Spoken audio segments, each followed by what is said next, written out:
Bienvenidos. Bueno, buenas noches. Antes de empezar quiero darle las gracias al presidente Pastrana por invitarme a deleitarme con este libro antes que todos mis colegas. Muchos de nuestros colegas están inquietos por lo que Gustavo y yo sabemos y que ellos no saben. También quiero agradecerle a la editorial, a Penguin Random House, por confiar en nosotros, confiar en que un periodista se pueda atragantar con tanta chiva como le pasó a Gustavo Gómez, que estuvo afónico varios días a raíz de esto.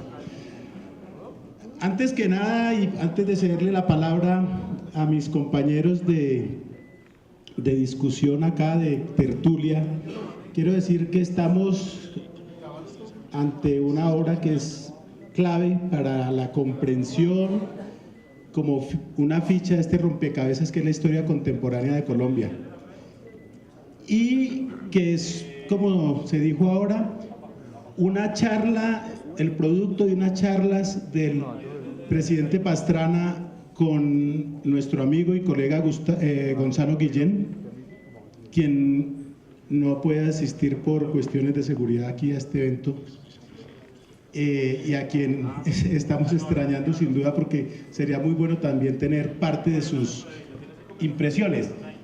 Y quiero decir que este libro es también obra de un sobreviviente, porque el expresidente Pastrana es un sobreviviente. Ustedes en el libro, cuando tengan ocasión de verlo, van a ver que se ha reunido con personajes peligrosos como Pablo Escobar, como Tiro Fijo, como Álvaro Uribe, y sigue vivo.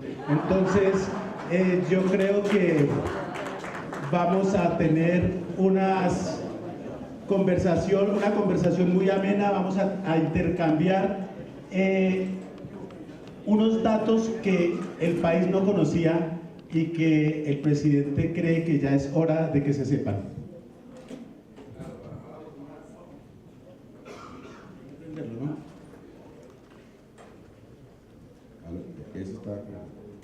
Está afónico como usted. Bueno, Vlado, para mala fortuna suya y mía, la mayoría de esos personajes con que él se reunió sí están muertos, ¿no? Sí. Vamos a ver cómo les va hoy. Yo les quiero agradecer mucho el acompañarnos en la presentación del libro, que no es una presentación, es una charla. Les presento excusas por la laringitis, ya insistió en acompañarme hoy aquí y no me quedó más que traerla. Solo quiero hacer dos apreciaciones muy puntuales sobre el libro que ustedes van a tener oportunidad de comenzar a leer desde esta misma noche a la salida del acto. La primera es que me parece que es muy loable que el expresidente Pastrana, teniendo varios caminos a escoger para el libro, en vez de, por ejemplo, tomar el farragoso camino de una biografía aburridísima, cronológica, hartísima, llena de autoelogios y de ditirambos y cosas como chigorrodescas, lo que hizo realmente fue escoger unos capítulos de su vida que eran importantes también para el país, relatárselos a un periodista que tiene el músculo suficiente para plasmar la forma agradable que todos sabemos que tiene el presidente Pastrana cuando habla, cuando conversa, y regalarles un libro que puede para muchos tener cosas que no están, pero tiene muchos elementos básicos de la historia de este país reciente, además de manera entretenida. La segunda cosa que tiene este libro, que me parece que es muy importante, y yo quiero presentarle también las cosas al presidente, porque fui un poco prejuicioso, es que cuando él me llamó y me dijo que si iba a acompañarlo aquí, dije, uy, esto debe estar lleno de odio, esto tiene que ser destilar veneno por todos lados, porque cuando un expresidente pasa sus cuentas de cobro, las pasa en tinta roja. A medida que iba leyendo el libro, me di cuenta que es un libro que no tiene odio, que no está fundado en la base de denigrar, acabar, destruir y dinamitar a los demás, sino que narra unos episodios que obviamente en algunos momentos son delicados, son duros, comprometen la vida profesional, la vida pública de mucha gente, pero siempre con una altura increíble. Como nosotros no vamos a centrarnos en muchos de los detalles puntuales, quiero adelantarle a mis amigos los Samper, a Daniel sobre todo, a Daniel hijo, que el libro no lo escribió usted. Que hay una parte del libro donde se hace un gran elogio de ellos, cosa que me llamó mucho la atención encontrar, y el tratamiento que se da a contradictores políticos como el expresidente Samper es de una altura única, de una cortesía absoluta y de un tacto genuino e impecable. Adelante, Vlado. Bueno, no, yo creo que antes vamos a dejar que el presidente Pastrana haga una corta introducción y entramos en materia, porque ustedes deben estar que estallan de la curiosidad. Ahora sí. Bueno, muchas gracias primero a Penguin Random House que hayan creído en este proyecto, en estas memorias olvidadas. Desde el primer momento, cuando hablamos con Gabriel Iriarte, que fue también mi editor en otra editorial, Con la Palabra Bajo Fuego, el primer libro que escribimos, cuando comenzamos a hablar de estos episodios personales, fue el primero y el más entusiasta de todos para que escribiéramos esta parte de la historia de Colombia. Yo creo que si hay un político de los últimos, ¿qué diría yo?, casi 20 años más vilipendiado, más atacado por todos y cada uno de los distintos sectores y medios de comunicación, creo que tiene un nombre que se llama Andrés Pastrana. Cada vez que hablamos, cada vez que decíamos, cada vez que contábamos nuestras verdades, siempre recuerdo yo temas como los narcocassettes, apátrida, vendepatrias, ¿por qué sale a dañar la imagen de Colombia? Simplemente estamos contando una verdad, o se cree o no se cree, ahí está. Y de ahí todos estos episodios de la vida que le hemos contado a Gonzalo Guillén. El primer secuestro político de los extraditables fue el mío. Como dice el propio Popeye, yo todas las mañanas le doy gracias a Dios de estar vivo. El narcocassettes, todo lo que se dijo en los narcocassettes, todo, y algunas cositas más que vamos a contar hoy van a comprobar todo lo que dijimos. Temas como el Plan Colombia, ya inclusive estamos perdiendo la paternidad del Plan Colombia, ya hay otros. Leí esta mañana al presidente Santos diciendo, no, yo fui el que hablé con Clinton, yo me senté con Clinton, le dije a Clinton. Bueno, hasta eso nos toca cuidar. Temas que además con este libro se escribe es con la perspectiva de la historia, con la tranquilidad que le puede dar a uno ver la historia desde la lejanía, y cosas nuevas, cosas inclusive que hasta ayer me contaban historias nuevas sobre muchos de estos hechos que hemos narrado o que ustedes se van a enterar. Pero frente a todas las críticas que puedo tener de mucha gente o las críticas que se puede hacer a Andrés Pastrana, siempre hay dos cosas que por lo menos me reconocen: coherencia, que yo creo que es lo más importante, y la verdad, que lo que hemos dicho siempre es con la verdad, que es lo que le da tranquilidad a Nora, ya no a los niños, porque ya es Santiago, Sabina, a Laura y a Valentina. Y con ese concepto se hizo de hablar, simplemente de contarle a Gonzalo Guillén, que es muy triste que hoy no esté con nosotros también, porque está amenazado de muerte. Como ustedes saben, Gonzalo ha sido el hombre que sacó a la luz pública todo lo que sucedió en La Guajira, con el gobernador de La Guajira que está hoy preso. Inclusive hoy me decía, cuando antes de venir nos recibió en Twitter, que dijo, si usted está esta noche tendrá un abrazo guayú. Por eso Gonzalo hoy nos acompaña, pero también gracias a Gonzalo es que pudimos escribir este libro o contar esta historia, que mucha gente a veces me la ha oído, otros toda la historia, la mitad de la historia, faltaron algunos hechos, pero bueno, yo quiero agradecerle a Gonzalo, y de verdad que estamos muy tristes, tanto Gustavo como Vlado y yo, de que él no nos pueda acompañar esta noche, y en buena parte por muchas de las cosas que contamos y nunca se investigaron, y eso es lo que a veces también le da una tristeza de lo que pasa en nuestro país. No voy a hablar más porque yo creo que ya conversé todo con Gonzalo, es que reiterar lo que hablamos con Gonzalo. Yo creo que aquí hay dos conversadores mucho mejor que yo, que es Vlado y Gustavo, a quienes les agradezco que estén hoy aquí, que nos estén acompañando. Y bueno, ya dejamos a ver qué es lo que van a preguntar. Hay una cosa, perdón Gustavo, hay una cosa, porque yo dije, con este libro hay algo que es muy curioso, y es que no se ha filtrado nada de lo que está escrito ahí hasta hoy. Los colegas periodistas nos regañan, nos dicen que por qué no nos dan un capítulo, que por qué no nos dan. Gabriel, entonces la editorial, que vamos a entregarle un capítulo al uno, al otro. y no se ha filtrado nada. Empiezan a decir, ah, no, es que si empieza el nombre por A, no termina por S, sí. Ah, es que este no sé qué cosa. Y la verdad que es increíble. Yo creo que la primera es que es un libro que va a tener tantas exclusivas buenas, espero, por eso los invito a que lo compren, ya la editorial lo tiene aquí afuera. Pero no se van a salir todavía. A la salida, todavía no lo pueden comprar. A la salida, pues agradecerles también a Gustavo y a Vlado, que desde hace ya varios días los tienen en su poder, y también yo creo que, conociendo que como soy yo periodista, están bien atragantados. Yo les dije, mire, lo más importante es que todas las exclusivas, todas las chivas son de ustedes. Así que hoy estas exclusivas son de usted, Vlado, y de usted, Gustavo. Aprovechenlas. Al fin las vamos a poder soltar. Oiga, Vlado, uno de los desinformantes y uno de los informantes, ¿no? Exactamente. Hágale usted, tranquilo. Bueno, yo antes de que nada yo quiero aclarar ahora a propósito, o aclarar, no, añadir a lo que dice el presidente Pastrana de la paternidad del Plan Colombia, de la paternidad de la seguridad democrática, de la fortaleza de las fuerzas militares y todo. A mí me pueden acusar de muchas cosas porque tengo muchos defectos, desafortunadamente, pero nunca me pueden acusar de que yo he sido, de que fui lambón con ningún presidente, y menos Andrés Pastrana, ¿no? De cuya imagen en semana nos acordamos mucho, con un saquito un poquito grande, esas cosas. Ese libro es pirata. Este es pirata, esta es la versión pirata del libro, porque mientras me llegó la de verdad me tocó piratearlo, y ya lo estoy vendiendo en los semáforos, pero vale el doble de lo que vale aquí, así es que es mejor que lo compren acá. No, entonces quería decir que no se preocupe, que es que en Colombia se roban hasta un atentado. Entonces, no se preocupen, que la gente sabe, viendo las cosas en perspectiva, sabe lo que usted ha hecho y lo que dejó para que su sucesor inmediato y otros pudieran gobernar un poco menos difícil de lo que le tocó a usted.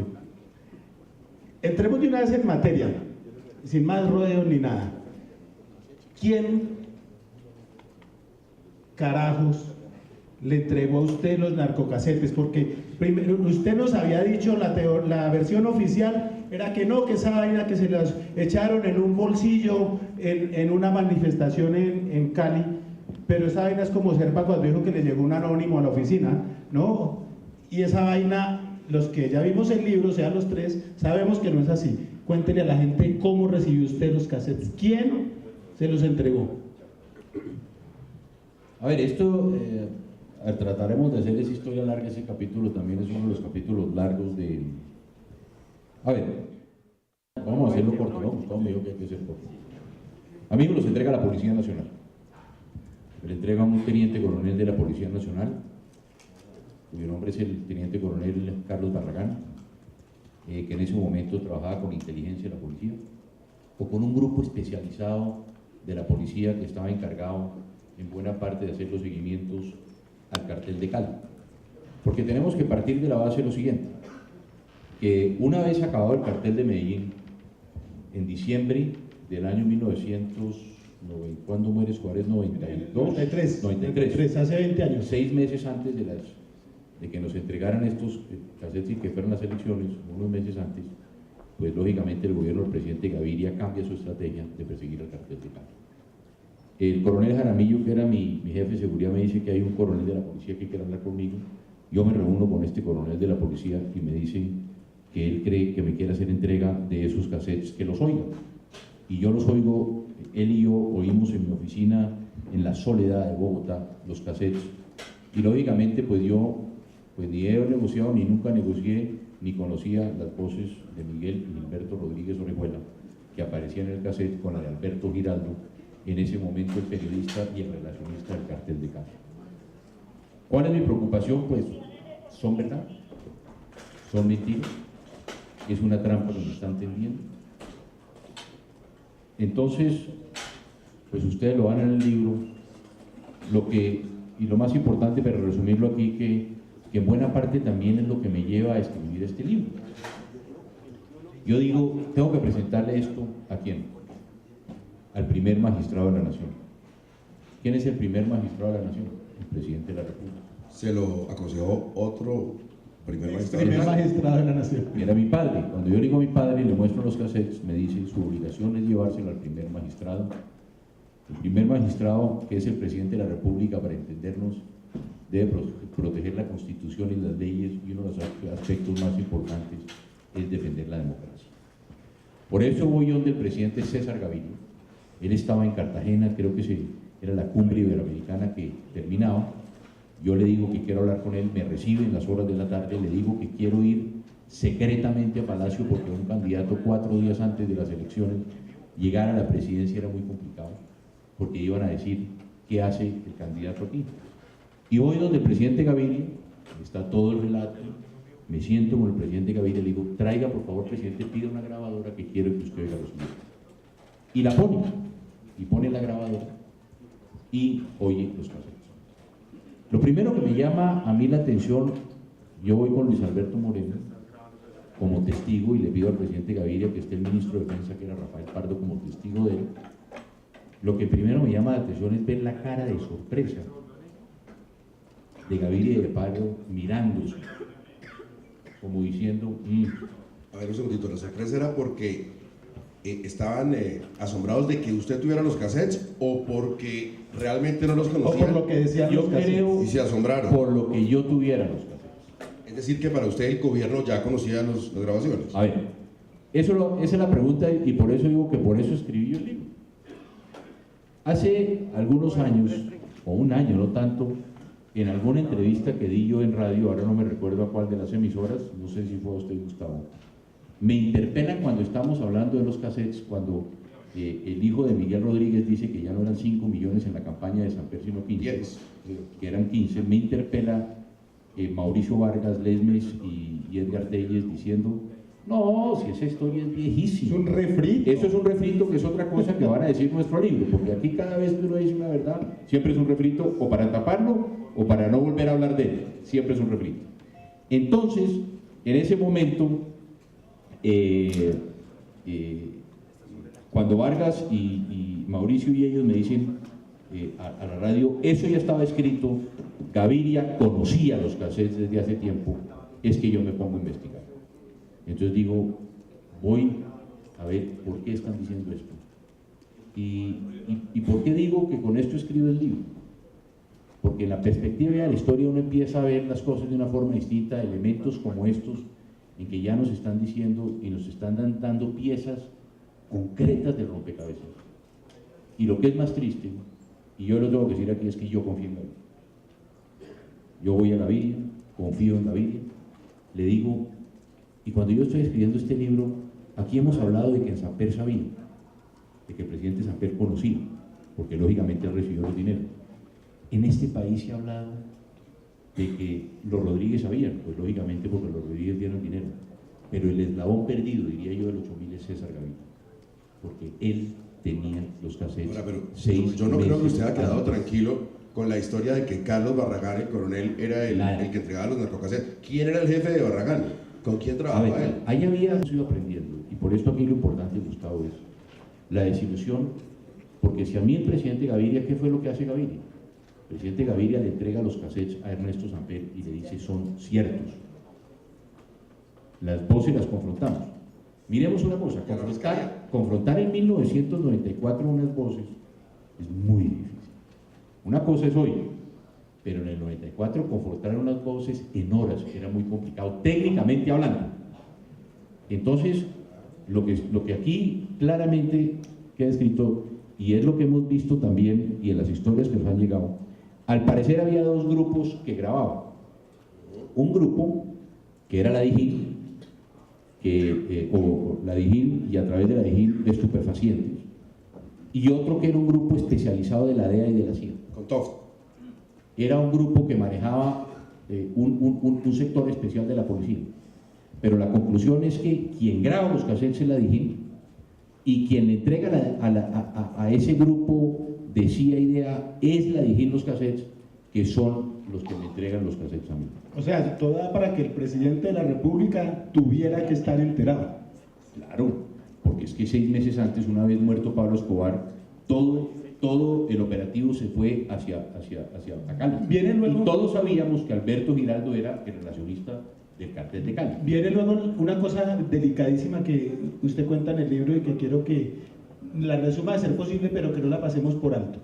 A usted le propone el gobierno un pacto de caballeros, un pacto de silencio alrededor del tema. Hay dos cosas. Una, el propio ministro Pardo, que esto ya es una historia conocida, pero la reiteramos en el libro, nos llama a su casa y nos dice que el gobierno me propone, tapemos esto. O más que tapemos, decir, usted no cuente que recibió los cassettes y nosotros no decimos que usted no los entregó. Y le dije, por ningún motivo. Por ningún motivo nosotros lo vamos a aceptar. Entonces me dice Pardo, hay que enviarlo a la fiscalía. Y dije, bienvenido, cuando no hay nada que esconder, nada que tapar. Esa es su obligación, es entregárselo a la fiscalía. Pero lo más grave aquí de un lado, perdón, para redondear este tema, es que el presidente Gaviria le envía al presidente Samper los cassettes diciéndole, son ciertos.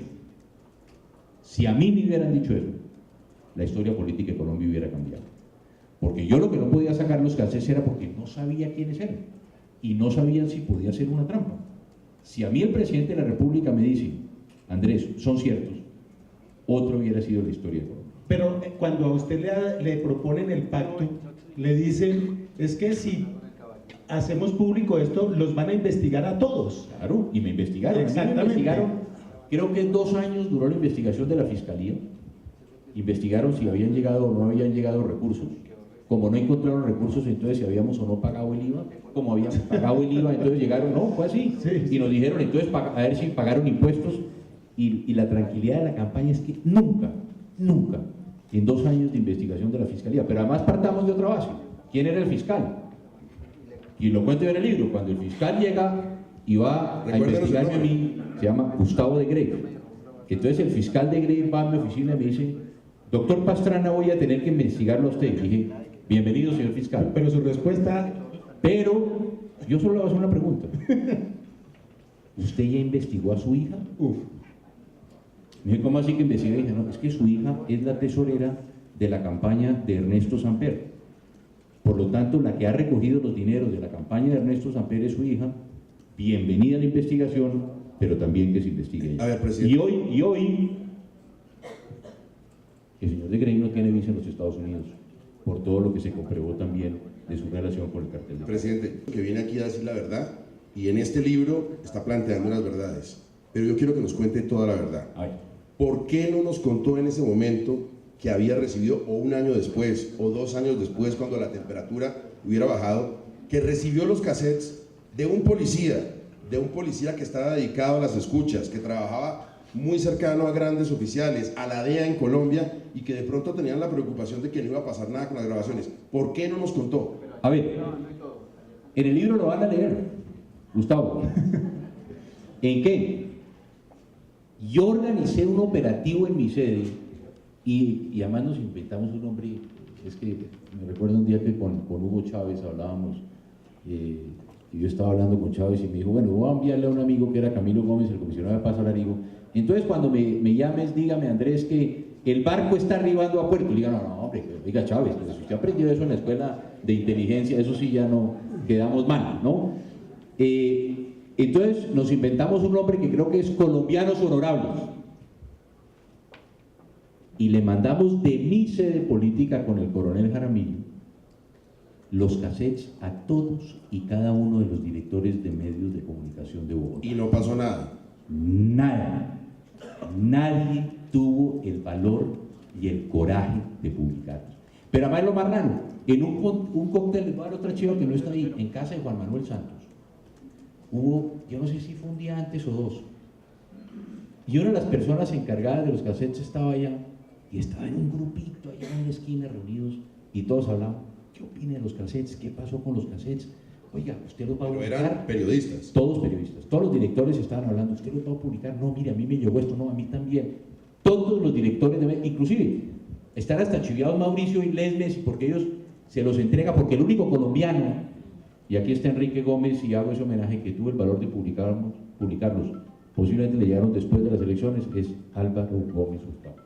Si Álvaro Gómez Hurtado no los publica en el noticiero 24 horas, nunca se habían publicado los narcocassettes. Pero ¿por qué nos echó el cuento de que le metieron los cassettes en una manifestación? Porque tenía que proteger primero, a ver, la fuente, como periodistas hay que poner la fuente primero.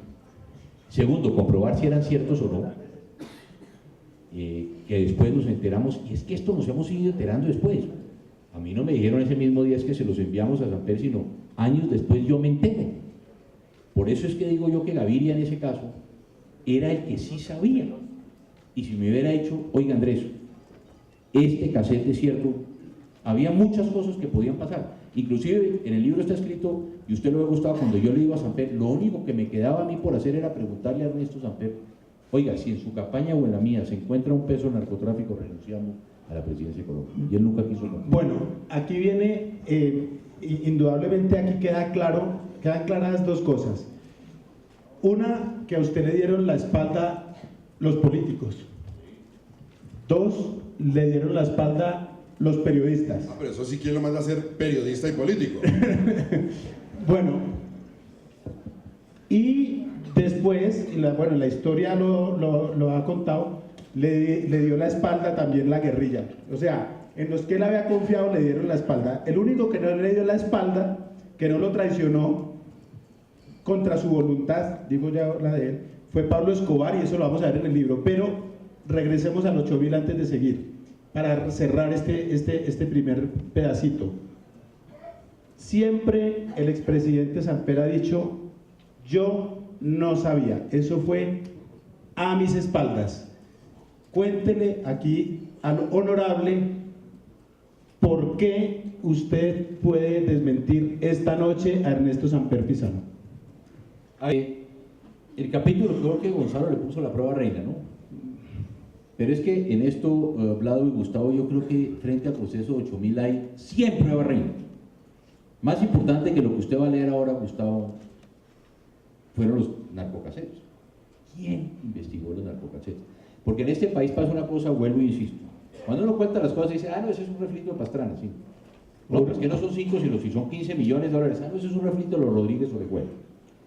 Entonces, la historia que viene a continuación es, dije yo, bueno, algún día, con un buen amigo, que también está en el libro, era el encargado de desarrollar programas contra la violencia en las cárceles de Colombia. Desde que iniciamos el gobierno dijimos cómo vamos a bajar, porque había, yo no sé, más de 350 muertos al año en las cárceles de Colombia. El hacinamiento. El hacinamiento. Había una sentencia de la Corte Constitucional de Eduardo Cifuentes sobre el tema carcelario, y entonces yo tenía un buen amigo que se llama Santiago Rojas, que era médico, que él visitaba las cárceles. Todavía es. Claro, o que era, perdón, no era que era médico bioenergético, sino que Santiago tenía un programa especial en las cárceles de cómo podemos bajar la intensidad de la violencia en las cárceles. Entonces, Santiago me traía infinidad de cartas. Un día me trajo la carta de Valentín Taborda, que fue mi secuestrador, que fue el hombre que se entregó con Pablo Escobar en la catedral. Pero es mejor pidiéndome perdón, eso está mejor, bueno, pidiéndome perdón, Valentín. Me llegaban cartas de distintos reclusos que me traían. Pero es mejor esta. Y algún día le digo yo a Santiago, porque acaba de salir el libro de Santiago Medina, y entonces le digo yo a Santiago, oiga, porque él me comentaba, no, yo es que vino a los Rodríguez Orejuela, y soy médico de Miguel y de Gilberto, y soy médico de Popeye, y de Santiago Medina, y todos los que estaban en la cárcel.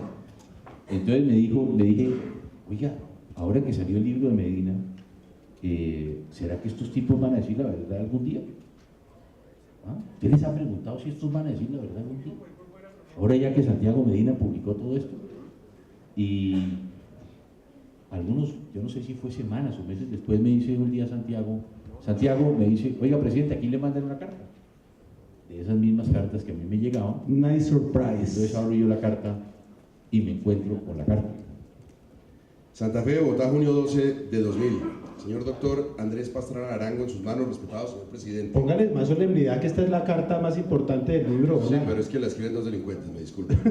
Nos hemos enterado por diferentes medios de los informes de inteligencia que nos vinculan de una u otra manera con el doctor Ernesto Samper y demás personajes de la vida pública, que están detrás de los paros, bloqueos y conjuras políticas que siembran el caos y desestabilizan el gobierno. Nada más absurdo y mendaz de dicha información. En cuanto a su pregunta, le queremos contestar con la sinceridad a la cual nos es posible llegar por el momento. Si bien es cierto que en algún momento de nuestras vidas cometimos el error de contribuir al señor doctor Ernesto Samper Pizano y a sus más inmediatos colaboradores con el dinero para su campaña presidencial, no, en mayúscula sostenida, no fue a sus espaldas, ni mucho menos a espaldas de los directivos de la campaña, como lo pregonan en las plazas públicas. Solo lo hicimos con el deseo de que un gobierno liberal, en cabeza de los doctores Ernesto Samper y Horacio Serpa, llevara al país por mejores rumbos basados en el progreso, la justicia social y el bien de todos los colombianos. Bla, bla, bla, bla, bla, firmado. No, es que, No.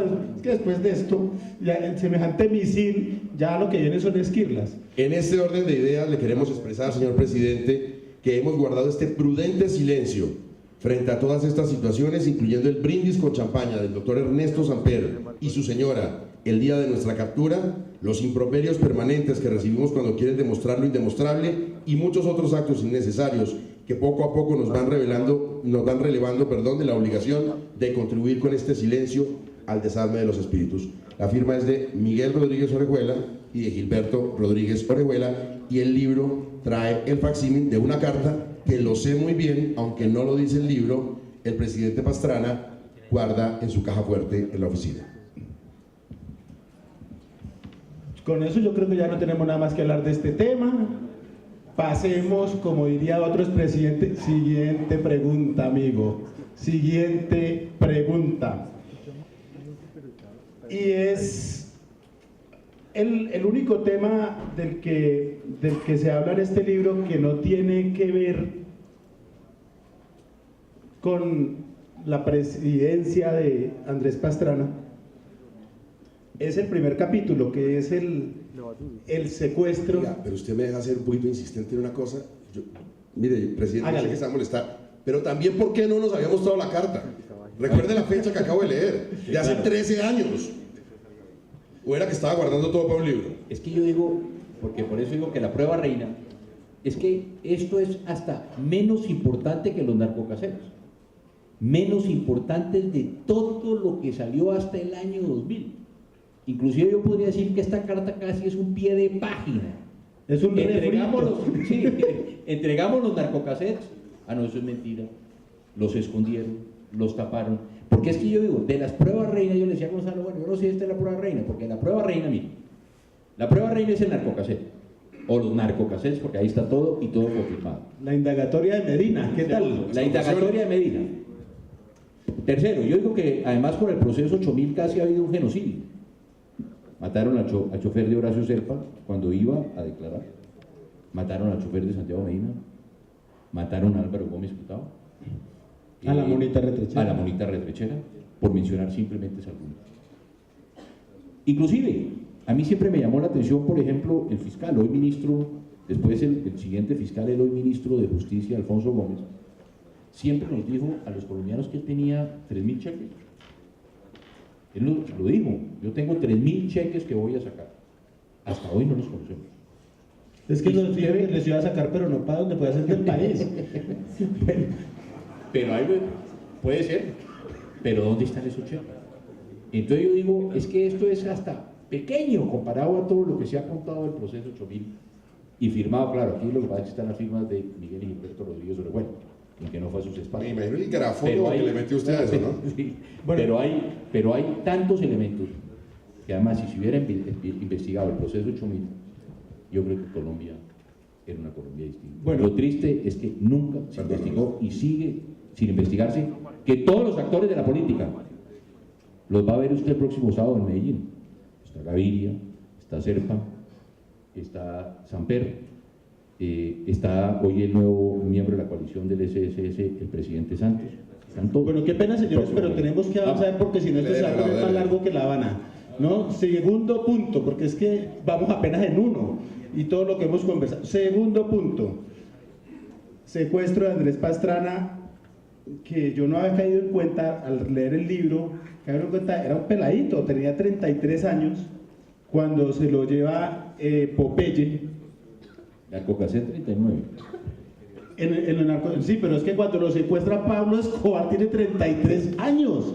Ya indudablemente marca mucho, pero hay unas partes muy impactantes de ese relato, pero para mí la que yo creo que es más tensionante es cuando usted por un accidente termina casi que cara a cara, face to face con Pablo Escobar, ¿usted qué sintió en ese momento? Le aclaro la cosa, ¿no? Se le acuesta en la cama. Se Pablo le Escobar. echa, sí. Se le echa en la cama. Para los que no saben, porque aquí hay muchos que Secuestro. Por eso, En la finca. a Andrés Pastrana lo secuestran, se lo llevan en un carro, lo tienen aquí en una casa campestre al norte de Bogotá y después en un helicóptero se lo llevan a Antioquia, lo meten en otra casa y allá le presentan accidentalmente al señor Pablo Escobar. Cuando lo meten al carro, que él no se ha inscrito para la alcaldía de Bogotá, comienza a coger un poco de hueco, se pega en la cabeza en el baúl y dice, ya sé que es lo primero que voy a hacer si soy alcalde de Bogotá. Arreglar los huecos de Bogotá. Pero hablemos de la charla con Escobar.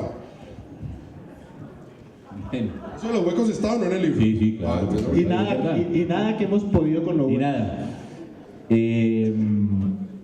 Sí, ese es otro tema que yo también, por temas históricos. Conciso, porque Clinton nos está esperando. Tema de seguridad personal, tema de mi familia y otros factores de seguridad. Solo hasta este libro se cuenta que yo estuve con Pablo Escobar en la noche de mi secuestro. Y fue un tema cuando yo hablo cuando llegan a mi celda, en la segunda noche que yo estoy secuestrado, hacia eso a las 11 de la noche, que yo no había llevado ya 2 días sin dormir, con la angustia y la preocupación, ponen una silla contra una pared, me vendan los ojos, y llega un agente y me dice, buenas noches. Entonces yo, ¿cómo puede decir usted buenas noches? La angustia y la preocupación mía era, estos me van a fusilar aquí, enfrente a esta pared, en esta silla, y empiezan a hablar entre ellos. Bueno, ¿lo hacemos adentro o lo hacemos afuera? No, hagámoslo adentro. No, mejor hagámoslo afuera, que nadie se da cuenta. Y entonces empieza mi angustia y mi preocupación de pensar si me van a matar y si lo hacen adentro o lo hacen de afuera de la celda en que ellos me tenían retenido. Dicen, no, hagámoslo afuera, hagámoslo adentro. Bueno, hagamos adentro o afuera, ¿qué? Entonces dicen, usted no tiene derecho a hablar, cállese. Entonces cuando me dicen que vamos a hablar con mi padre y que van a hacer algunas exigencias y que en ese diálogo que vamos a tener yo no puedo decir absolutamente nada, sino que lo va a decir un hombre que estaba ahí. Entonces bajamos y hablamos con mi padre, hablo con mi mamá, hablo con Nora y después vuelvo a subir a la habitación. Cuando ya regreso a la habitación, y en ese caso un poco lo que le sucede a uno como secuestrado es que mientras que uno no dialoga con su familia, es mucha la angustia y la preocupación que uno tiene porque uno sabe que está vivo, pero en el otro lado no sabe si uno está vivo o está muerto. Y ese día ya cuando yo hablé con mi familia dije, listo, ya hablé, ya no sé si me mate o no me mate, pero ya ellos quedaron tranquilos. Entonces en ese momento me dicen, le vamos a quitar la venda, pero si se voltea para atrás a mirar, tenemos que matarlo. Yo le digo, no, yo no voy a mirar atrás, tranquilo. Así por las buenas. ¿Qué quiere tomar? Me trajeron una Coca-Cola y yo me doy cuenta que en mi cama, la celda mía era una celda de 1x3 o 2x3. Yo tenía mi cama y tenía en diagonal. Ajá, sí, en diagonal en un cuarto. Y a este lado tenía pues radio y televisión que ellos me habían dejado. Entonces en ese momento había alguien que sabía mucho de extradición y empezaron a hablar del tratado de extradición y la presión que tiene que hacer su padre, la presión que tiene que hacer ustedes, la presión que tiene que hacer el país. La vía administrativa. La vía administrativa, por qué barco caído la constitucional se mete por el Consejo de Estado. Y hablaban y alguien yo decía, este hombre conoce el tema, sabe el tema, y discutíamos desde el punto de vista legal, yo discutía el tema con este señor, que nunca, y hasta hoy, no sé quién era, Popeye. Un abogado, sin duda. Era sin duda un abogado importante, pero Popeye me dice que es Mario Henao, el cuñado de Pablo Escobar. Entonces, parece que ellos hicieron un acuerdo de no decirse los nombres. Usted no me diga Mario y yo no le digo Pablo, porque Andrés es muy inteligente y nos pilla. Entonces, en un momento dado, el abogado dice, mire, Pablo, no sé qué cosa. Lo quemó. Yo no caí en cuenta. Entonces, en un momento yo estaba mirando la pared, mi cama estaba aquí, y en ese momento brinca alguien y se acuesta en mi cama. Me mataron. Y yo dije, aquí estoy muerto. Cuando yo me volteo, aquí me encuentro cara a cara a Pablo Escobar Gaviria. Que había saltado para que no se cayera la grabadora. Sí. Y claro, en ese momento a mí se me congela la sangre, porque el comienzo del libro es una anécdota de 1982, 83. Es un dardo que usted lanza. Es un dardo. No, ese fue un cuento que me cuentan cuando yo era concejal. Escobar me había amenazado de muerte a mí desde el comienzo de los 80. Entonces, cuando yo ya veo a Pablo Escobar, me quedo frío. Y entonces lo único que hace es: doctor Pastrana, ¿cómo está? Y yo: ¿cómo quiere que esté? Digo yo, ¿no? Y comenzó ese diálogo más o menos, eso debió ser 2 de la mañana, hasta más o menos 5:30 de la mañana. Estuvimos discutiendo, y hay el relato está en el libro, que es un y le relato. explica, usted tenía mucha curiosidad de ver cómo funcionaba el negocio de las drogas, ¿no? Hablamos de todo el negocio de las drogas, como ustedes, hablamos del edificio Mónaco, hablamos de la bomba del edificio Mónaco, hablamos de la familia, hablamos del negocio, hablamos de todo. Y entonces a las 5:30 me dice: bueno, aquí le dejo un diario. Cuando me dice un diario, yo dije: esto va para largo. Aquí le dejo 2 libros que están ahí escritos. Un diario era un libro para que usted tomara apuntes. Para que tomara apuntes, y por eso es que puedo reconstruir buena parte del secuestro. Y por último le dicen: dele al doctor Pastrana lo que quiera, lo que él pida, déselo. Lo único es que si se trata de escapar, lo matan. ¿Usted alguna vez volvió a hablar con él? Nunca más. ¿Alguna vez lo volvió a ver? Nunca. Bueno, en ese... La angustia ahí mía, que imagino la pregunta hablado, es porque esa noche ellos me dicen: vamos a secuestrar al procurador general. Es que, sí, eso Ese fue el hecho. Cuando y entonces la angustia de uno decir, lean la historia, ¿por qué lo van a secuestrar? Que era mi angustia, porque yo al procurador lo conocí con Roberto Pombo en un avión. Y él me decía, el procurador nos dijo: yo me voy todos los viernes en el último vuelo y regreso todos los lunes en el primer vuelo. Y dije: pero procurador, lo van a matar a usted un día. Y además lo cuenta en un avión. Y lo cuenta en un avión, ¿no? Y entonces la angustia mía fue: van a secuestrar al procurador el próximo viernes. Esta conversación fue de martes a miércoles en la noche. Y entonces mi angustia es que secuestran al procurador no lo secuestran el viernes, sino lo secuestran el lunes en las horas de la mañana. Oiga, el procurador iba a llevarle a su papá una propuesta legal para que usted pudiera inscribirse en caso de que no lo hubieran liberado. El día en que tenía una cita con su papá en la casa, él ya está muerto, no cumple la cita, pero es el día en que usted entra nuevamente a su casa. Usted no sintió, no es culpa suya, pero no sintió que lo mataron porque usted lo liberaron. En parte, ahí está también, pues toda la historia. Inclusive en la página web mía también, a partir de mañana voy a poner la historia contada por Popeye, cómo matan al procurador y cómo es la recuperación mía del secuestro. Pero fue muy triste porque después me cuenta mi padre, me dice: mira, a las 3 de la tarde venía Carlos Mauro a hablar conmigo de cómo inscribirlo a usted, y resulta que llega usted y Carlos Mauro en ese momento, cuando íbamos con Nora en el carro, nos enteramos: extra, acaban de asesinar al procurador general de la nación. Bueno, hay un pedazo que a mí me pareció también, como dicen los españoles, acojonante, y es que usted tiene televisión, usted ve los noticieros, y muchísima gente, muchos colombianos, obviamente la dirigencia política, empresarial y todo, se solidariza con la familia Pastrana, y en algún momento usted ve por la televisión saliendo de la casa con el expresidente Misael Pastrana a un conocidísimo político colombiano, mostrando solidaridad. Cuéntenos de qué político estamos hablando y lo que le contó Popeye después. Sí, esa historia pues fue de la siguiente forma. Popeye me dice, cuando voy a visitar a la cárcel de Cómbita, en Boyacá, que además la habíamos construido nosotros, Popeye me dice: presidente, yo le voy a contar de verdad quién era el que lo quería matar a usted. Y dije: ¿a mí quién? ¿No era Pablo Escobar? Me dijo: no, mire. Cuando yo lo secuestro a usted, Pablo Escobar, como ellos decían, y aquí está Gonzalo, el patrón me llama y me dice: vaya y recoja a Santo en el poblado. Santo era Santo Firmio. Y Popeye me dice: a Santo Firmio lo recogíamos, o lo recogía yo, o el Mugre, o el Arete, o el Choco, o Pinina, bueno, gente divinamente. Entonces, una gente divinamente del cartel recogían a Santo Firmio en el poblado. Porque él me dice: Pablo Escobar, la cabeza de Escobar costaba $5 millones para los de Cali y $5 millones para los americanos. Entonces yo recojo a Santo Firmio, lo llevo donde el patrón, lo dejo hablando con el patrón y yo salgo. En un momento dado el patrón me llama y me dice: Popeye, venga para acá. Sí, patrón, siéntese, sí, patrón.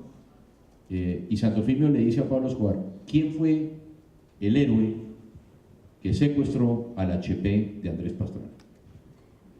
Y entonces dije, ¿está enfrente a usted? Entonces Santofimio dice, ¿Popeye? Sí, Popeye. Popeye dice, se paró, me abrazó y me felicitó. Y se sentó, dijo, lo felicito, Popeye, ahora tienes que matar a Andrés Pastrana. Dijo Santofimio. Y entonces Escobar ¿Le pidió dice, a Escobar? Le pidió a Escobar, le dice, ahora Pablo mata a Andrés. Y yo, ¿cómo va a matar yo a Andrés Pastrana? Mata a Andrés Pastrana. Pero Pastrana me sirve más vivo que muerto ahora. Eso lo veo después. Mata a Andrés Pastrana. Dice Escobar, ¿por qué? Porque ese tipo va a ser presidente de Colombia y nos va a joder. Eso me recuerda a Galán, ¿no? Entonces, exacto, pero fue un año y medio antes. Por eso, pero es un poco el Y Popeye me dice una frase que está en el libro que dice, es que el doctor Santofimio quería llegar a la presidencia de Colombia sobre una escalera de ataúdes. Claro. Entonces ahí, Escobar discute con Santofimio, Santofimio le insiste, pero lo que dice usted, salen después, lo vuelve al poblado, y en el trayecto de vuelta que lo está llevando Popeye, Santofimio le dice a Popeye, Popeye le va a dejar una misión. Dice, ¿cuál? Convence a Pablo de que mate a Andrés. Esa es la misión que le dio. Y después ya revisando ahora la página web mía, todos los reportajes de los periodistas, me encuentro a Alberto Santofimio saliendo de la casa a visitar a mi padre y a visitar a mi familia. Y en eso Alberto Santofimio diciendo, vengo a expresarle al presidente Pastrana, a su familia, nuestra solidaridad en estos momentos, condenar todo acto de violencia que se pueda permitir. Y esa tarde o esa noche, Santofimio viajó a pedirle a Escobar que me asesine. Bueno, ahora el que afana soy yo, pero lo hago porque sé que hay unos colegas aquí que tienen una duda que me plantearon ahorita cuando llegamos y que yo sé que está absuelta en el libro con un episodio bien interesante, con una cosa bien anecdótica, y yo quiero ir directo al grano con eso. A usted todo el mundo le pregunta, como a McCartney, le pregunta ¿cómo compuso Yesterday? A usted todo el mundo le pregunta ¿por qué lo dejaron sentado solo con la Rimax al lado el día de la inauguración de los diálogos? Y el libro revela una historia que tiene mucho significado, en tanto que se la cuenta el mismo Tiro Fijo, el mismo Marulanda, se la cuenta a un cubano.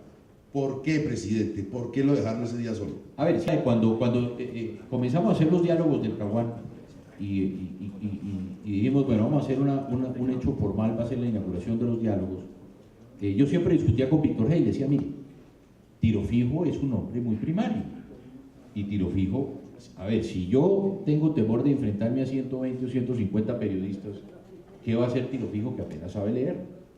Entonces Tiro Fijo puede ir o no ir a la inauguración de esos diálogos con el gobierno. Yo siempre tuve la duda, y le dije a Víctor Hey, yo preferiría reunirme con Tiro Fijo, firmamos un papel en que se inician los diálogos y que comience la discusión. Pero Víctor G. le insistía en Insistió, le dije, perfecto. Es que ese Víctor G. sí, hola, qué vaina, hombre. Entonces Víctor G. insistía, le dije, perfecto.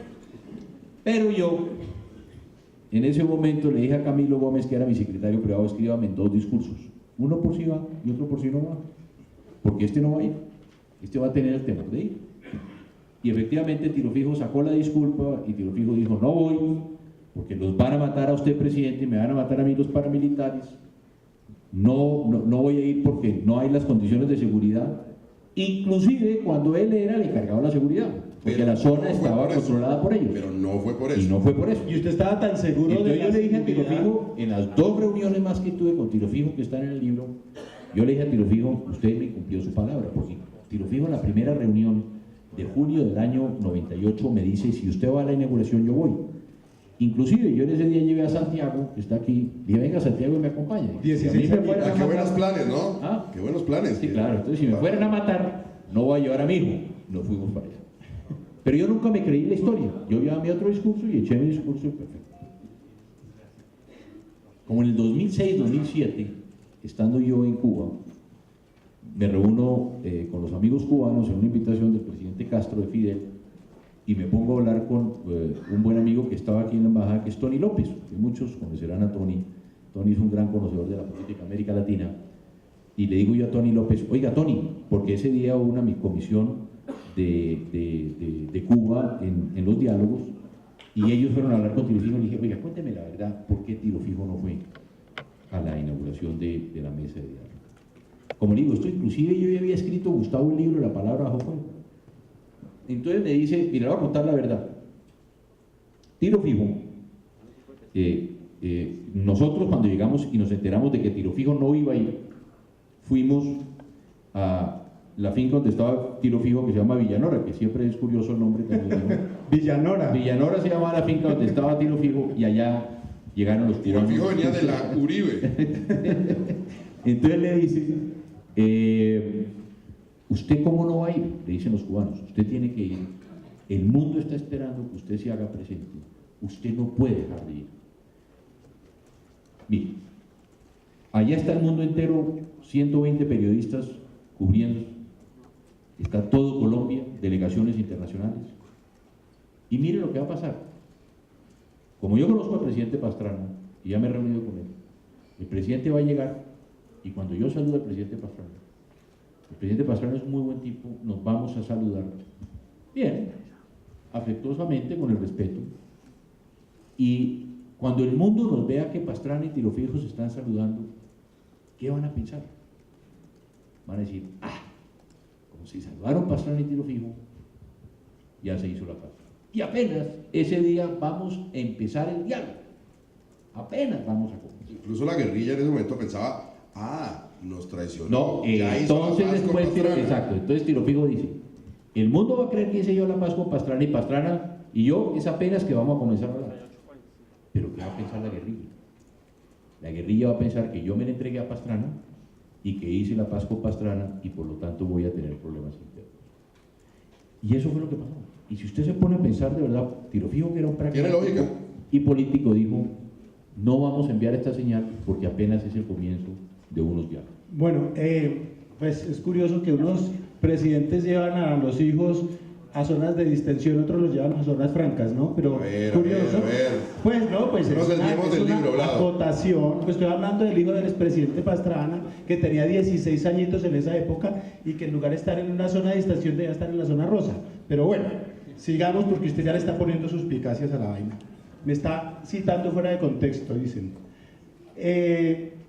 Cartagena de Indias, 2002. No, pero espéreme.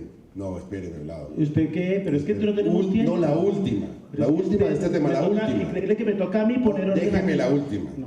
¿A usted se le ocurrió la zona de distensión? ¿Se la inventó usted? No. Bueno, y aquí está, fíjense, hoy nos acompaña aquí Franco Vicenti, que era el encargado del programa de Naciones Unidas, precisamente. Ahí está la historia de cómo fue el mandato por la paz. Claramente nos da en 1997 la guía o la luz o el faro para los candidatos que aspiramos a la presidencia en el año 98. Yo ni siquiera aspiraba a la presidencia en el año 97. Hasta hoy todavía 10 millones de colombianos votaron por la paz. Hasta hoy. La votación más alta. Nunca ha habido una votación tan alta como esa. ¿Y qué sucede? Yo recuerdo cuando ya soy presidente electo de Colombia, el programa de Naciones Unidas me invita cerca de la calle 100, creo que quedaba la sede de las Naciones Unidas, y un grupo de colombianos se habían dedicado durante meses a trabajar el tema de la paz. Como quiere. Estaba Juan Manuel Santos, estaba Álvaro Leiva, Vincenti, que está aquí, era el que los orientaba. Volvamos a Juan Manuel Santos. Había gente de la izquierda, bastantes, de distintos partidos, que yo recuerde, y ellos me presentan a mí la idea de una zona de distensión. Que ya el presidente Samper había generado las leyes para tener una zona de distensión.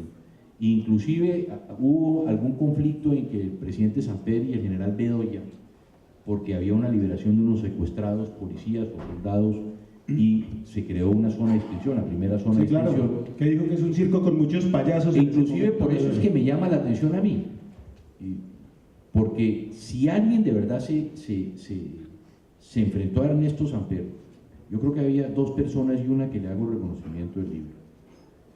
La única congresista que se paró en el Congreso de Colombia a enfrentarse a Ernesto Samper se llama Ingrid Betancourt. Fue la que tuvo el valor de pararse en el Congreso de Colombia y hacer las denuncias. Y por el otro lado, dentro de la sociedad civil, Usted se recuerda que Juan Manuel Santos se reunió con Carlos Castaño, se reúne con Raúl Reyes, se reúne con la FARC, se reúne con el grupo Los Esmeralderos, para generar todo un hecho, y la propuesta, inclusive hay una carta del presidente Santos al presidente Samper pidiendo la primera zona de extensión. Es decir, para usted el papá de la zona de extensión es Juan Manuel Es Santos. Juan Manuel, porque es que él mismo fue desde ese año, inclusive debió ser año 96, 97, cuando se propone esa primera zona de extensión para celebrar algunos diálogos en ese momento. Y la zona de extensión después la regula, la reglamenta Ernesto Samper, y de otro lado, después la aplica el presidente Uribe, porque el presidente también hace la zona de Ralito.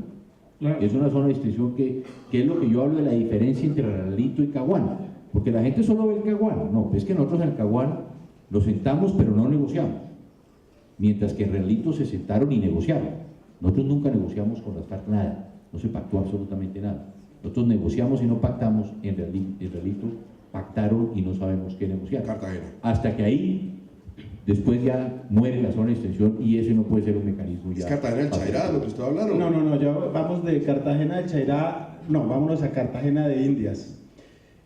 En Cartagena de Indias, en el 2002, a finales de su gobierno, se organiza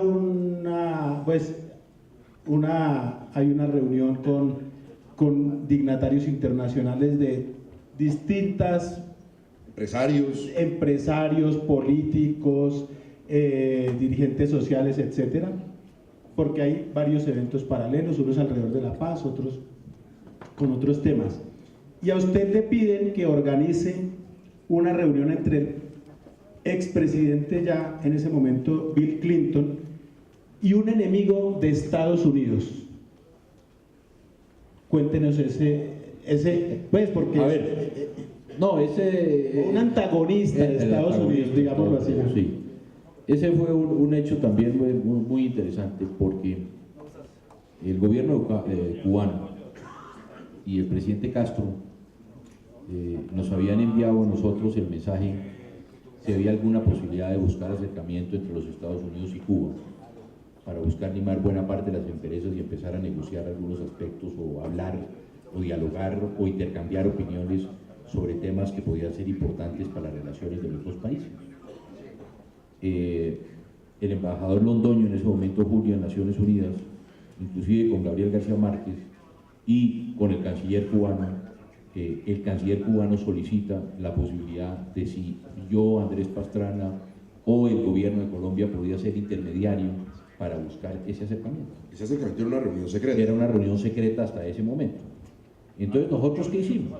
Nosotros lo que hicimos fue organizar una reunión en Cartagena con Felipe Pérez Roque, canciller cubano en ese momento, que era un hombre muy cercano a Fidel porque fue su secretario privado durante muchísimos años. Entonces Camilo Gómez organizó una reunión en el Hotel Santa Teresa con Felipe para hacer una evaluación, porque Cuba estaba manejando y ayudando en ese momento al gobierno colombiano el tema con el Ejército de Liberación Nacional. Entonces hicimos la reunión, y el otro lado teníamos la reunión con el presidente Clinton y con los empresarios que habíamos invitado, a todos los empresarios de Colombia, al tema de competitividad, los habíamos invitado y estábamos presentándole al presidente Uribe a todos los empresarios en este momento. El presidente Uribe, presidente electo. Se recuerda en ese momento, presidente electo. Le hicimos esa presentación a Uribe, le presentamos al presidente Clinton y le presentamos al canciller cubano para el tema del Ejército de Liberación Nacional. Entonces, cuando Felipe Pérez nos dice, ¿usted cree que el presidente Clinton se reúna conmigo? Dije, vamos a preguntarle al presidente Clinton. Vamos, y el presidente Clinton dice sí. Entonces, se organiza todo el esquema, pero ¿quién traduce? Está Clinton, que no habla español, y Felipe Pérez, que no habla inglés. Un canciller que no habla inglés. Entonces, ¿qué hacemos? Entonces le pedimos el favor a Luis Alberto Moreno, le decimos, oiga Luis Alberto, haga usted de traductor, que Clinton le tiene mucha confianza. Digo, listo Luis Alberto, y se hace esa reunión. ¿Y usted no se queda en la reunión? No, yo no participo en la reunión. Bueno, usted no sabe qué es la reunión, pero permítame preguntarle una cosa. ¿El expresidente Clinton informa a su gobierno, al presidente de los Estados Unidos, que hubo reunión con el canciller cubano en Cartagena? No sé.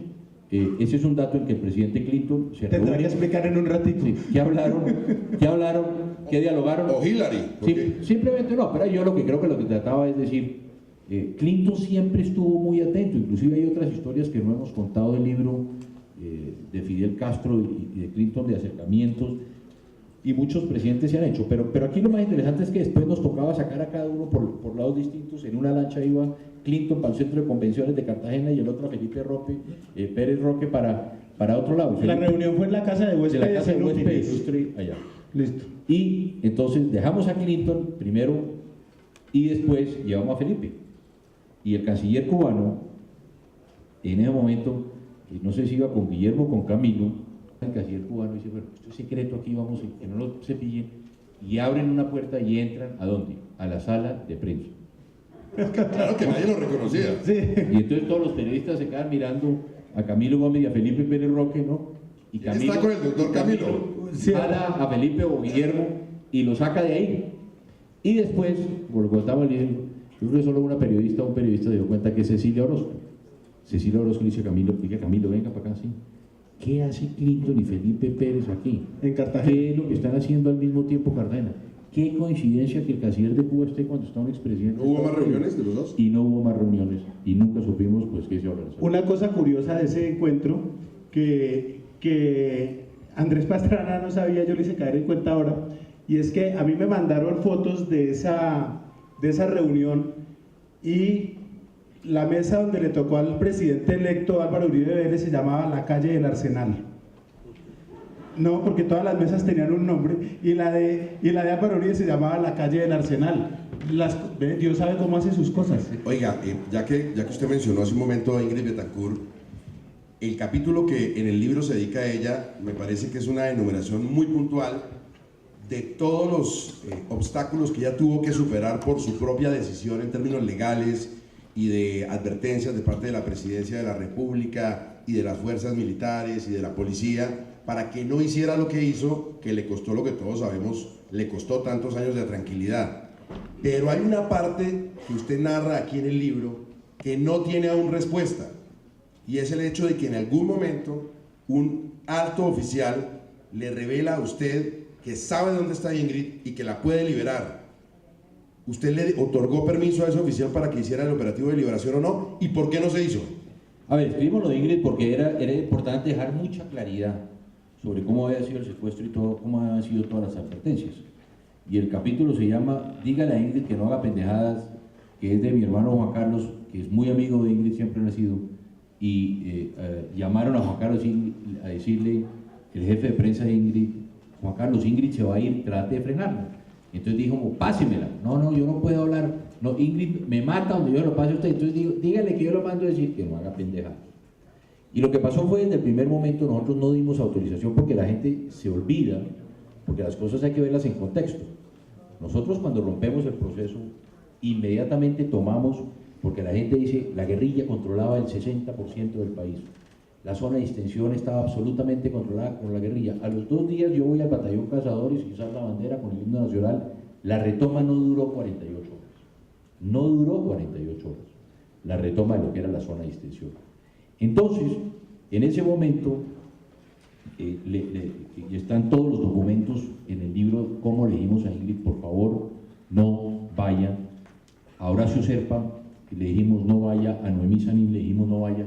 Por favor no van a ir porque no está dada la seguridad, y entonces está contada absolutamente toda la historia de lo que sucedió en ese momento.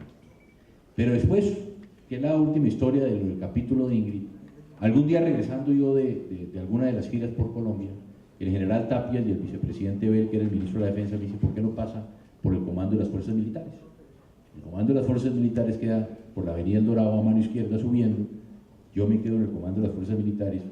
Está Gustavo Bel, está el general Tapias y está el general Mora, comandante del ejército, que fue posteriormente comandante de las Fuerzas Armadas, porque yo siempre digo, todo le Pastrana es malo.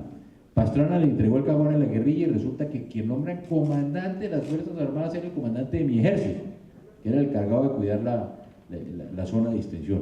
Que lo de Pastrana es malo. Acaban de nombrar Humberto Lacalle, ministro del Interior. La señora Riveros fue la que negoció con la guerrilla del acuerdo humanitario. Luis Carlos, que estuvo siempre muy cerca de nosotros. El general Mora, que fue comandante del ejército. en mi gobierno. Todos los que están sentados en la mesa de Cuba, que eran malísimos, todos los del Caguán están en la mesa Y de aún Cuba. así usted no se sienta mucho en la mesa El con ministro del Santos. Interior, sí, y el ministro del Interior está también hoy sentado. Y Sergio Uribe trabajaba en el Ministerio de Relaciones Exteriores y era el que Sergio creo que era el que hacía... ¿Quién? Era la mejor de la ciudad de Francia, pero era el que escribía los comunicados en la Cancillería sobre diplomacia por la paz, que se lo llevó Marta Lucía a Francia posteriormente. Todos los que están en la mesa trabajaron en mi gobierno, hasta el general Naranjo, todos. Hasta Santos. Hasta Santos, exacto. Pero Naranjo no es el oficial que... No. que Bueno, le dice entonces, que- ¿qué pasa? Cuando llego yo al comando de las Fuerzas Armadas, me dicen ellos, me dice Tapias, el general Mora quiere contarle una información. Y le digo, a ver, ¿cuál es la información? Y le digo, me dice Mora, presidente, tenemos a Ingrid Betancourt en la mira, hay un grupo de especiales del Ejército de Fuerzas Especiales, que está con otros secuestrados y está con varios miembros del secretariado. Yo digo, ¿cómo así? La estamos viendo, presidente, viendo, está listo el grupo para hacer el operativo. ¿Usted qué dice, presidente? Yo le dije, Gustavo, llamamos a Palacio y citamos un Consejo de Seguridad.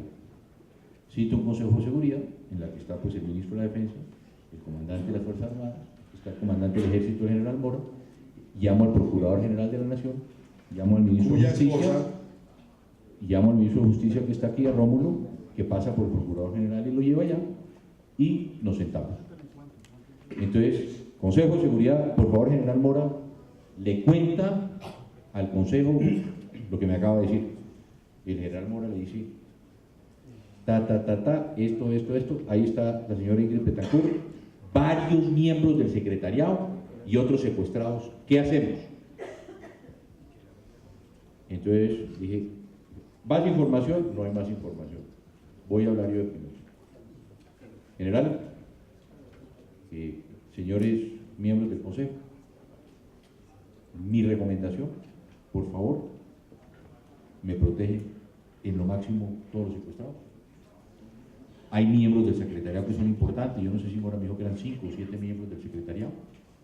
Si están ahí, cuidando la vida de los secuestrados, doy luz verde para que se haga el operativo. Mi recomendación como presidente. Me llama la atención que Edgardo Maya, Procurador General de la Nación, levanta la mano y dice, presidente, yo quiero decirle que comparto la opinión suya y hay que recordar que Edgardo venía a la muerte de Consuelo, de mi ministra de Cultura, y el valor de decir, presidente, doy luz verde. El ministro, todos coincidimos, general Mora, luz verde Salve usted, para el Ingrid. operativo. ¿Sabe a Ingrid? ¿Y qué Listo. pasó? Que el general es daltónico. Todos los días yo llamaba, ¿qué hubo, general Mora? No, ¿qué hubo, general Mora? Hasta hoy, todos los días, hasta que me retiré de la presidencia el 7 de agosto, pregunté, general Mora, ¿qué pasó, general Mora? ¿Qué pasó? Y nunca tuve. Pero ¿usted qué cree que pasó? ¿Por qué no hizo el operativo? ¿O no?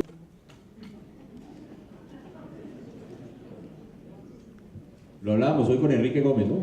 Que sí o no, presidente. Enrique. pero- Sí, es que es político. ¿Sí o no? No. No. Limítese el No, yo indagatoriado. creo que sí, la verdad que siempre hay temor, porque cuando hemos contado la verdad que hemos sufrido en carne propia todos estos hechos de la historia, es preocupante Oiga. porque en este país siguen sucediendo cosas que no queremos que pasen. Enrique Gómez me decía, hoy Enrique me corrige, desde que escribió Enrique su libro han muerto 8, ¿no? 8 testigos, desde que escribió el libro, que fue hace ¿cuánto? 2 años, 8 testigos muertos.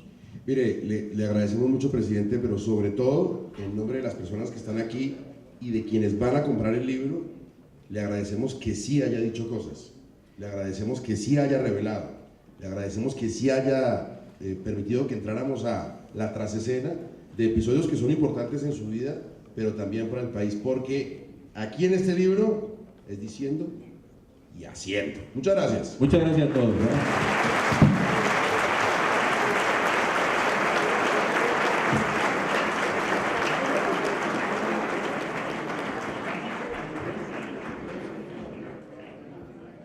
Gracias a todos por su presencia.